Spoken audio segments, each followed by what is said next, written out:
Betty, Saturday at 6 on 3.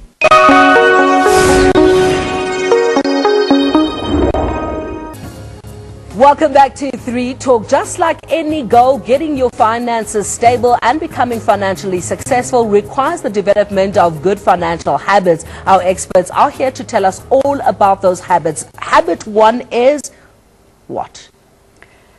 Start to save immediately. Every single person must look at 2 avenues of their life, their cover avenue and their investment avenue. So the first thing to look at is your cover avenue. Usually one needs a hospital plan or a medical aid. You need to make sure that you have a little bit of an income replacement. If you're disabled, you need to have death cover. If you have a family and people you love and you want to leave something behind. That's your cover area. It's usually provided for by a work when you're on a company pension fund. Often they offer you medical aid. As soon as you've got enough of that, you need to then look at the investment area. And the very first area you need to look at in an investment area is having a slush fund. Having at least 6 months' salary, easily accessible, just to go to in case your engine blows on your car. So having a slush fund is the first thing you need to get towards. And then setting in place investments. Investment for your old age, retirement planning, a company pension fund, and maybe something outside of that, a little plan, and a unit trust savings investment. It's the best sort, better than an endowment, a unit trust. And then if you've got children and you want to save for their tertiary education, there's a wonderful plan called Fundisa, which is available from the banks. It's the best there is because government puts 25% in addition as an investment return on your savings. Okay, habits, the habits. Let's dump our bad habits and create new habits. Is it going to be easy? No. It's like somebody who's not used to brushing his or her teeth every day. How easy is it that that person will suddenly change overnight and be somebody who really is conscientious about brushing their teeth? It's not going to happen. Maybe for the first day, they will remember only in the morning. In the evening, they're going to go to bed without brushing their teeth. They might even forget for the next 2 days and then suddenly remember and go back again. But remember, each positive act is building upon the previous good act that one has actually done. And that is how we develop new habits. New habits are not an overnight experience. It needs consistency and commitment, but most importantly, consciousness. If you are switched on to think money, you will have money. If you don't think money and you treat your money like it is an enemy to you, your money will run away from you. Elizabeth in Germiston, hello. Hello. Yes, hi Elizabeth. Elizabeth.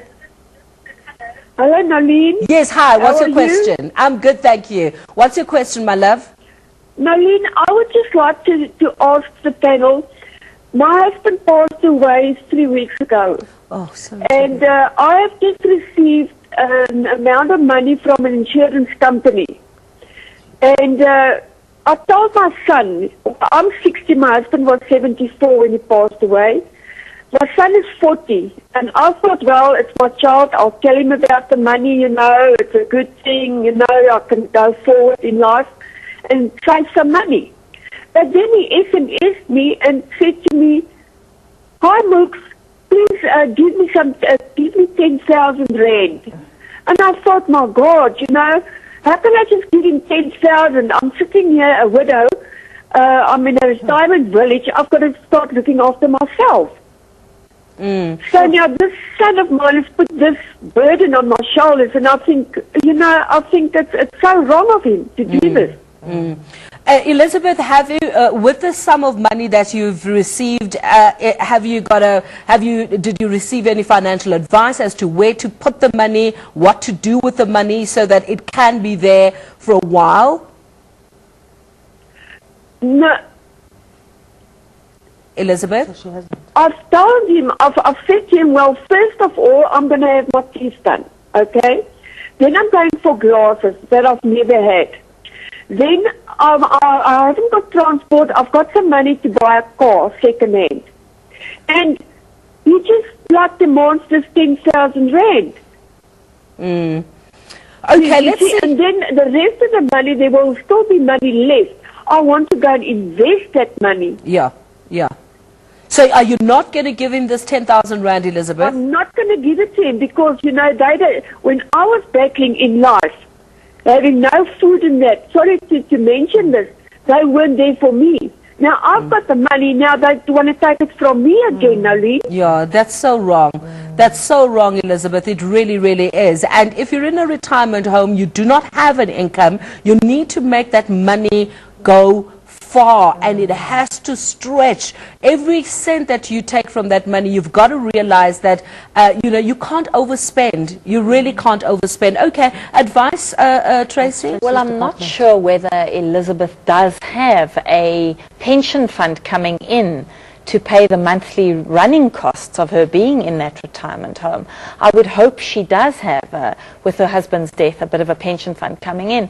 But if she hasn't, the money that she's got, she has to turn it into a vehicle creating enough growth to give her an income to last her. She might live to 95. So she needs to be very careful with the money and not spend it too much on consumables like a new car, etc. And she should get some good financial advice. If she puts it into the banks right now, you'll get 4.5% or 5% return. But if you put it into a good low-risk investment, you should manage to get double that. Yeah. But whatever she does, she must please, if it sounds too good to be true, it is too good to be true. Don't dare give it to any place offering you a harebrained scheme, because you'll lose your money and you're never going to get it again, and you might need it for the rest of your life. Be very careful with what you've got. Well, ladies, thank you very much for joining us, and I'm going to be joining the debt-free movement. 1 million people. Thank you so much for joining us. After the break, we'll catch up with what Ariel has on the go for Women's Month.